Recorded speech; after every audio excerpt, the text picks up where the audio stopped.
오늘 우리에게 주시는 하나님의 말씀은 사사기 8장 말씀입니다.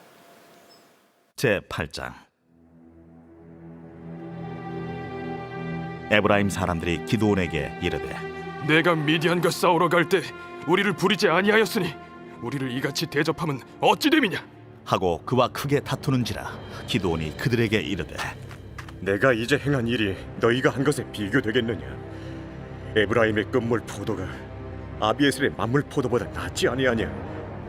하나님이 미디안의 방백 오렙과 스웹을 너희 손에 넘겨주셨으니 내가 한 일이 어찌 능히 너희가 한 것에 비교되겠느냐? 하니라. 기드온이 이 말을 하매 그때에 그들의 노여움이 풀리니라. 기드온과 그와 함께한 자 300명이 요단강에 이르러 건너고 비록 피곤하나 추격하며 그가 숫곳 사람들에게 이르되, 나를 따르는 백성이 피곤하니 청하건대 그들에게 떡덩이를 주라. 나는 미디안의 왕들인 세바와 살문나의 뒤를 추격하고 있노라. 숫곳의 방백들이 이르되, 세바와 살문나의 손이 지금 내 손 안에 있다는 거냐? 어찌 우리가 내 군대에게 떡을 주겠느냐? 그러면 여호와께서 세바와 살문나를 내 손에 넘겨주신 후에 내가 들가시와 찔레로 너희 손을 찢으리라.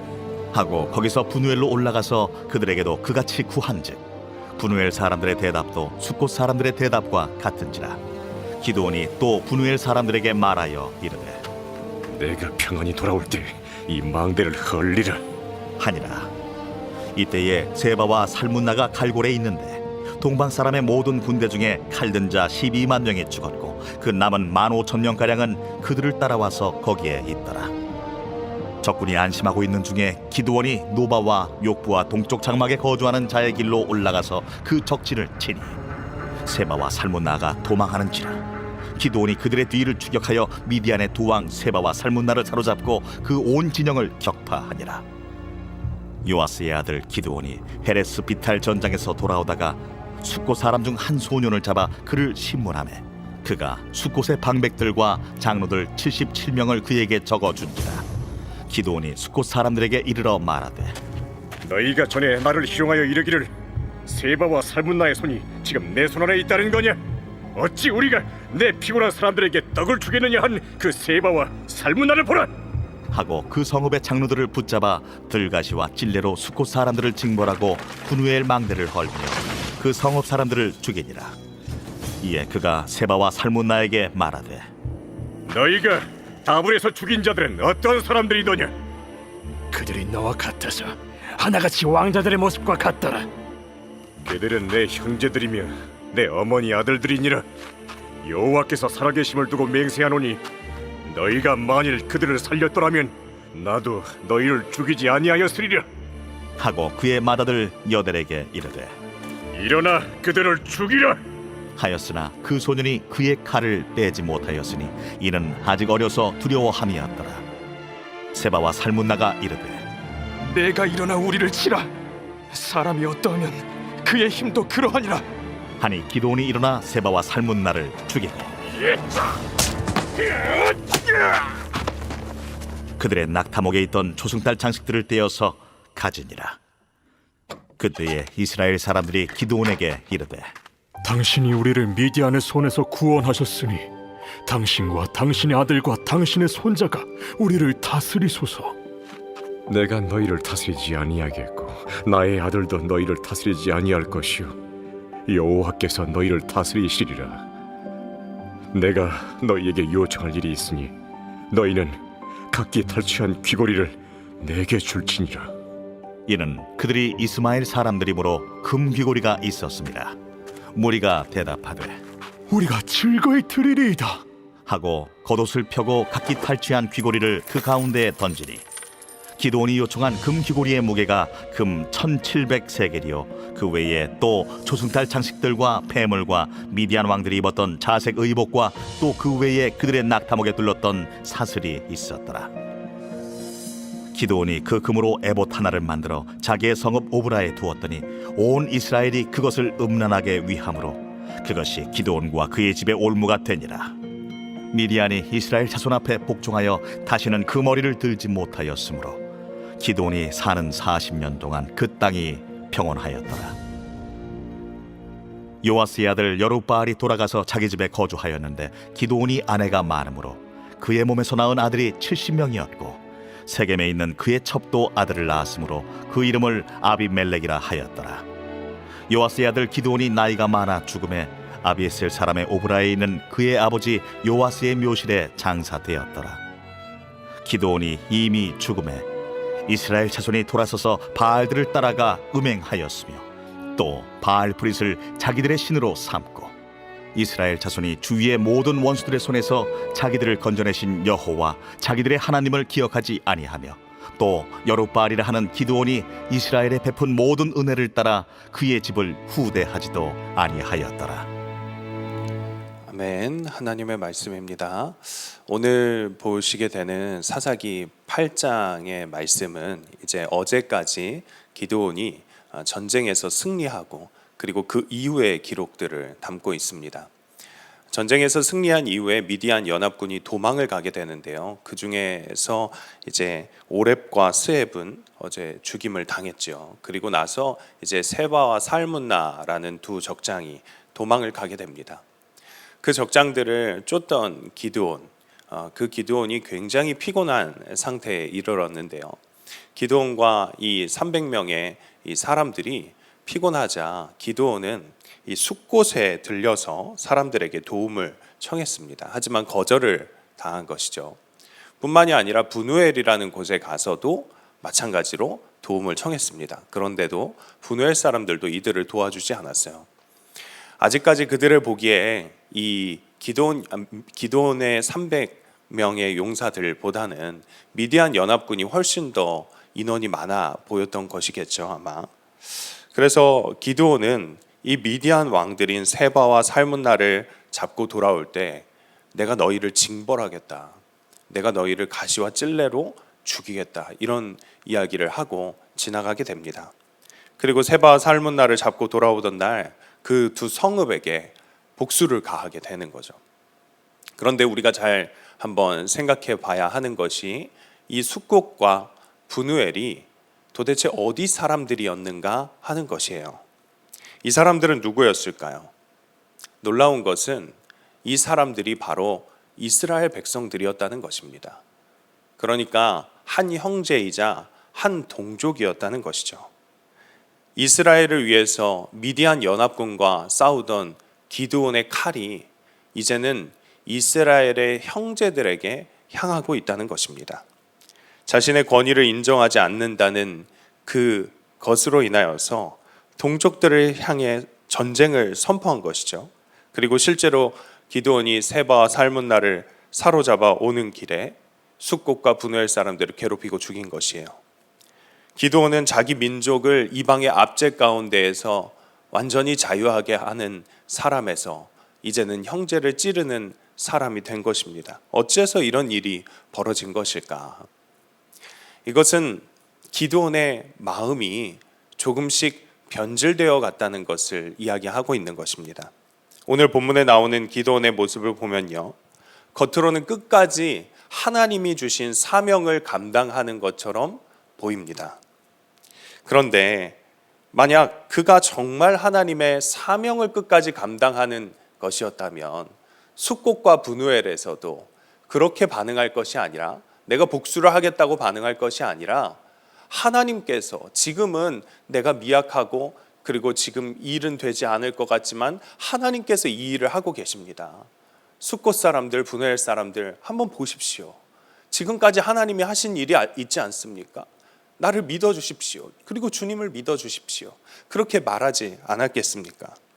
그런데 기드온은 자신을 욕보인다고 생각을 했기 때문에 그들에게 복수를 다짐하였던 것이고 그들을 징벌하게 된 것입니다.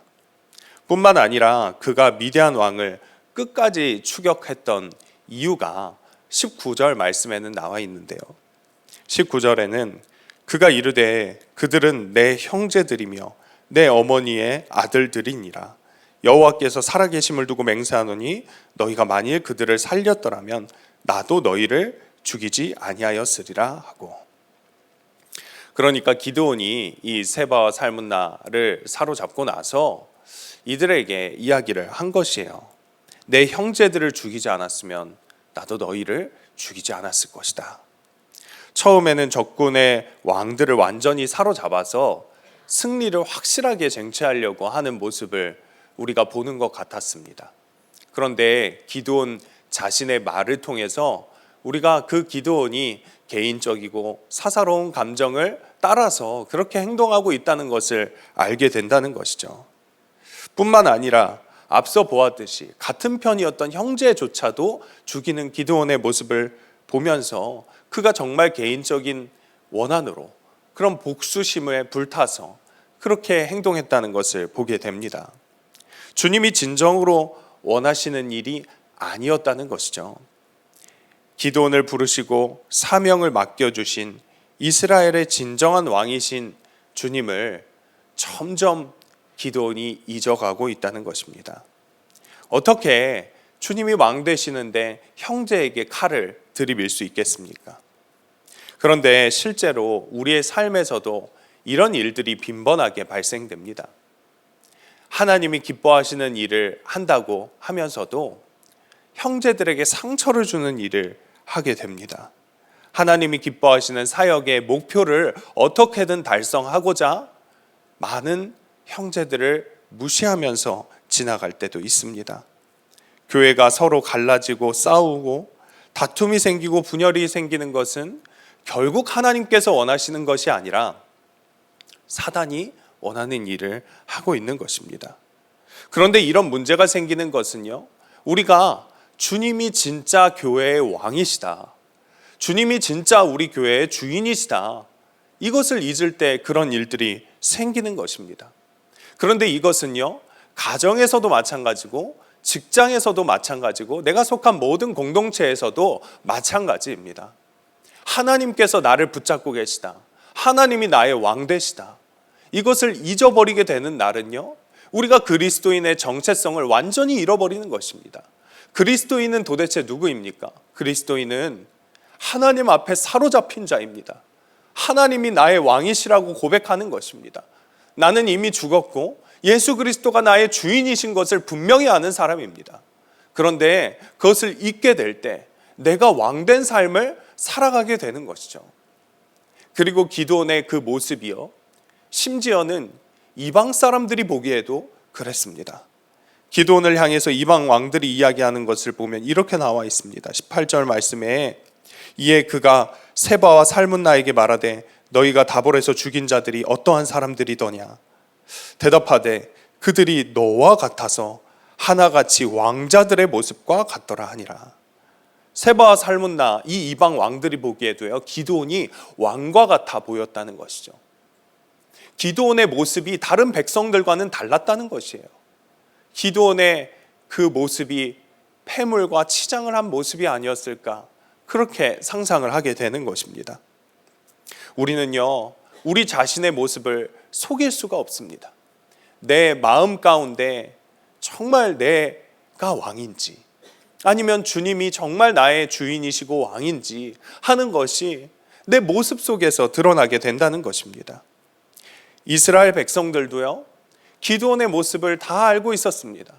그래서 이런 것을 당연하게 이야기해요. 22절에 그때 이스라엘 사람들이 기드온에게 이르되 당신이 우리를 미디안의 손에서 구원하셨으니 당신과 당신의 아들과 당신의 손자가 우리를 다스리소서 하는지라.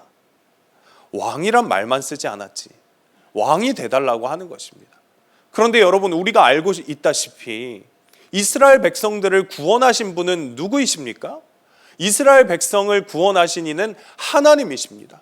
하나님께서 찬양받기에 마땅한 분이시고 하나님께서 높임받기에 마땅한 분이십니다. 하나님만이 우리의 영광의 대상입니다. 그런데 이스라엘 백성들은 기드온을 보고서 기드온이 그들을 구원하였다라고 이야기를 하고 있는 것입니다.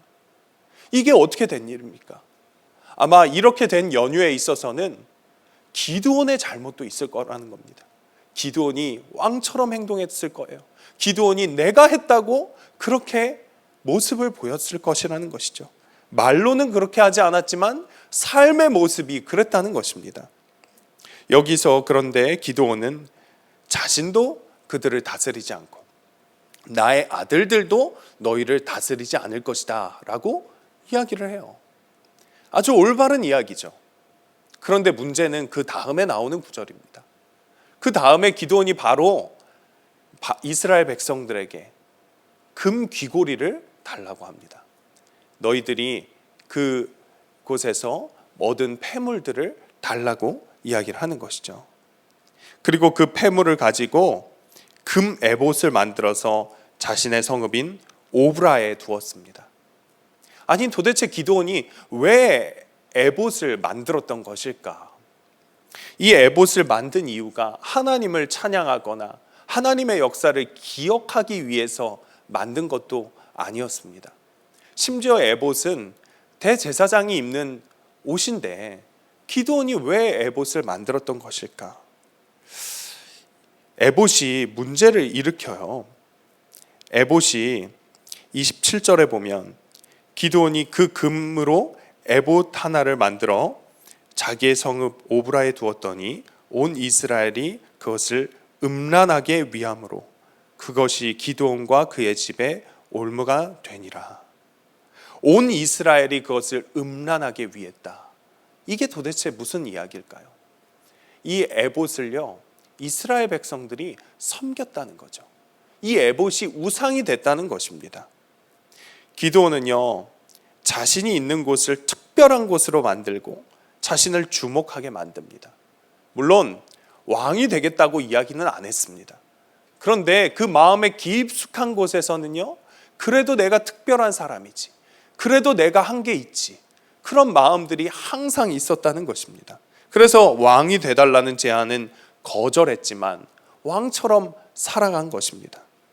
아마 기드온은요, 그것이 잘못된 것을 알지도 못했을 것이에요. 이 정도는 당연하게 내가 누려야 될 권리 정도라고 생각을 했을 것입니다. 그런데 중요한 것은요, 우리가 말씀에서 보듯이 그 에봇을 가져다 놓는 것이 그들에게 올무가 되었다는 것이죠. 올무에 대한 이야기가 우리 사사기 2장 말씀에도 나와 있었는데 그 올무는 바로 영원한 멸망을 뜻했습니다. 그러니까 한마디로 기드온과 그의 집에 올무가 되었다는 것은 그들 모두가 영원한 멸망으로 가는 길을 걸어가게 되었다는 것이죠. 뿐만이 아니라 기드온은요, 많은 아내를 거느립니다. 그리고 첩까지 거느려서요, 그 첩을 통해 낳은 아들의 이름을 오늘 말씀은 특별히 기록을 하고 있는데 그 이름은 아비멜렉이었습니다. 그런데 이 아비멜렉이라는 뜻이요, 내 아버지는 왕이시다 라는 뜻을 가지고 있는 것이에요. 여러분, 누가 왕이라는 것이죠? 기드온이 왕이라는 것이죠. 한마디로 그의 마음속에 있는 그 깊은 내면에 있는 그 자신이 왕이 되고 싶어 했던 그 본성, 그 마음은 숨길 수가 없었던 것입니다.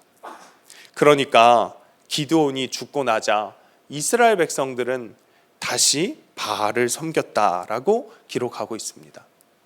너무 당연한 수순이에요. 기드온이 그렇게 살았고 이스라엘 백성들도 그렇게 살아가게 되는 것이죠. 여러분, 우리가 생각해 보아야 합니다.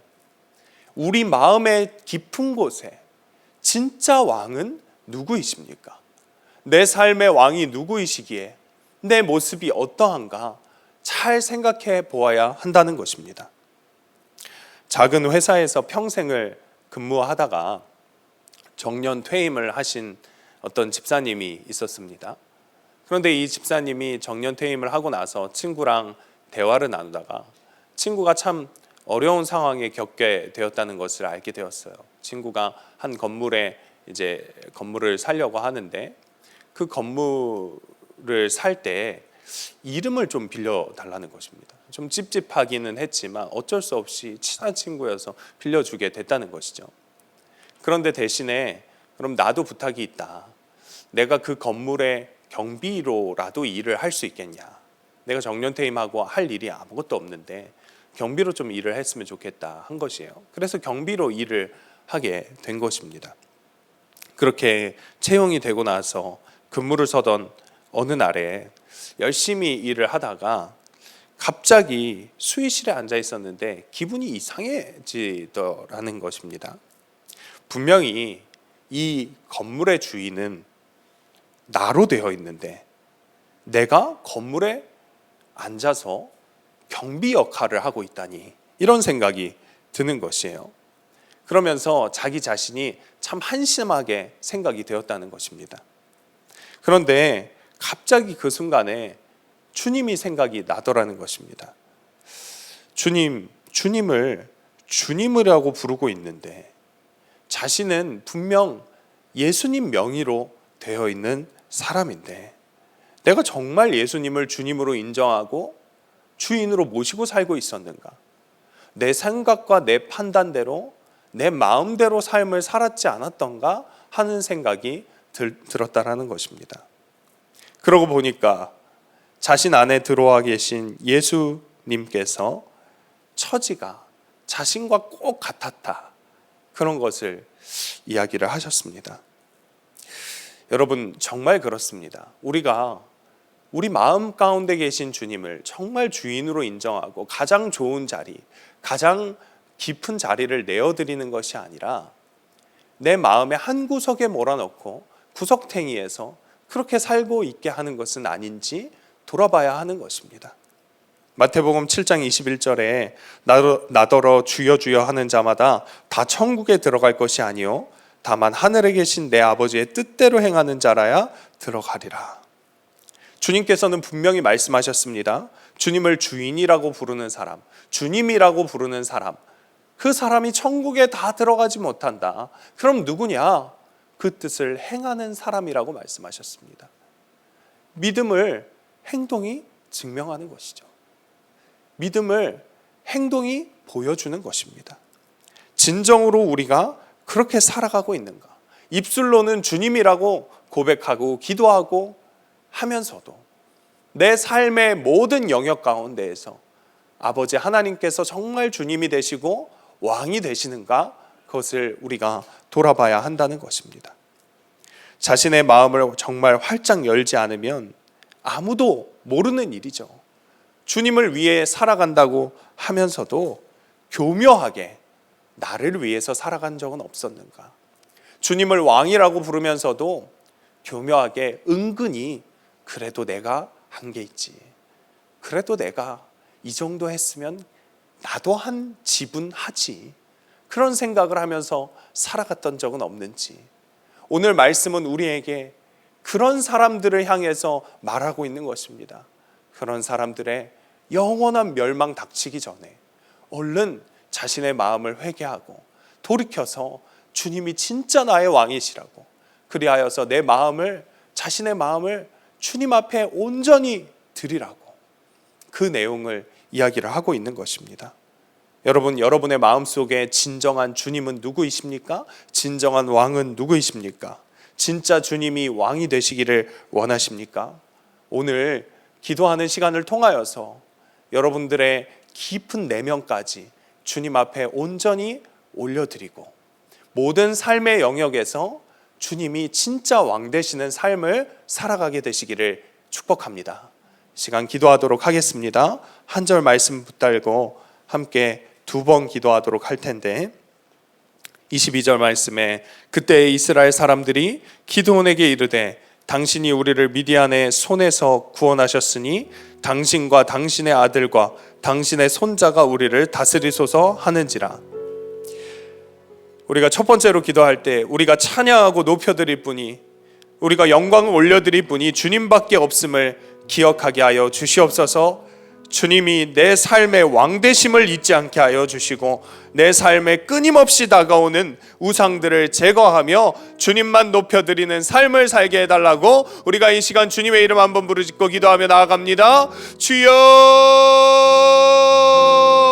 아버지 하나님께서 우리의 삶의 왕 되십니다. 우리가 높여드릴 분, 우리가 찬양드릴 분 아버지 하나님밖에 없음을 기억하게 하여 주시옵소서. 아버지 주님이 내 삶의 왕 되심을 잊지 않게 하여 주시옵소서. 아버지 내 삶에 끊임없이 닥쳐오고 아버지 밀려오는 아버지 우상을 섬기라 아버지 그러한 메시지들 아버지 하나님 우리가 다 제거하기를 원합니다. 우리가 아버지 그 가운데에서 자유하기를 원합니다. 우리가 그 가운데에서 아버지 하나님만을 더욱더 바라보며 나아가기를 원합니다. 아버지 하나님 우리가 정말 기도하는 시간을 통하여서 주님 앞에 내 마음을 더욱더 모아드릴 수 있는 사람 될 수 있도록 주여 역사하여 주옵소서. 내 삶 가운데 진정한 주인이 아버지 하나님을 선포하며 아버지 나아가는 기도의 시간이 되게 하여 주시고 날마다 기도할 때마다 주님을 더욱더 바라보게 하시고 주님을 소망하게 하여 주시고 주님의 역사를 누리는 사람으로 나아가게 하여 주옵소서. 그렇게 일하실 주님을 기대하며 아버지 하나님을 찬양하며 하나님을 더욱더 높여드리며 나아가오니 내 마음의 깊은 구석구석 가운데 아버지 하나님을 더욱더 왕되심을 진정으로 아버지 하나님 그렇게 고백하며 아버지 하나님 앞에 모든 것을 맡겨드리며 주님을 의지하며 나아갈 수 있는 자 될 수 있도록 주여 역사하여 주시고 일하여 주옵소서. 주님 어떠한 것도 아버지 하나님의 왕되심을 방해할 수 없는 세력들 아버지 하나님 나아갈 수 있도록 주여 역사하여 주옵소서. 그 일을 행하실 분이 주님이시고 주님 앞에 모든 것을 맡겨드리며 나아갑니다. 하나님의 역사를 찬양합니다. 우리가 두 번째로 기도할 때는 주님이 나의 주인 되심을 삶으로 선포하는 자가 되게 하여 주시옵소서. 가정에서 직장에서 내가 속한 모든 공동체에서 주님의 왕 되심을 기억하고 아버지 하나님의 영광을 올려드리며 내 삶에서 주님이 드러나는 삶을 살아갈 수 있도록 도와주시옵소서. 이 기도 제목 가지고 주님의 이름 한번 부르짖고 기도합니다. 주여 주 하나님 나의 삶을 주님 앞에 올려드립니다. 나의 삶이 믿음을 증명합니다. 아버지 나의 삶이 주님을 올려드리기를 원합니다. 나의 삶 가운데 주님이 드러나는 삶만을 살아가게 하여 주옵소서. 나의 삶의 주인이 주님이심을 삶으로 선포하는 사람 되게 하여 주옵소서. 주여 주여 하는 자마다 천국에 들어가지 않는다고 말씀하셨사오니 아버지 하나님의 정말 삶을 아버지 하나님 정말 아버지 하나님을 믿는 것을 아버지 삶으로 선포하고 그렇게 그 뜻에 맞추어 살아가는 사람이 될 수 있도록 주여 역사하여 주옵소서. 나의 삶을 담대하게 하여 주시고 나의 삶에 힘과 능력을 더하여 주셔서 아버지 가정에서 직장에서 내가 속한 모든 공동체에서 아버지 하나님의 뜻을 이루어가는 삶을 살아낼 수 있는 사람이 되게 하여 주옵소서. 더욱더 주님을 기억하고 주님을 소망하며 아버지 하나님만을 바라보며 살아갈 수 있는 삶이 우리 삶이 될 수 있도록 주여 역사하여 주시고 인도하여 주옵소서.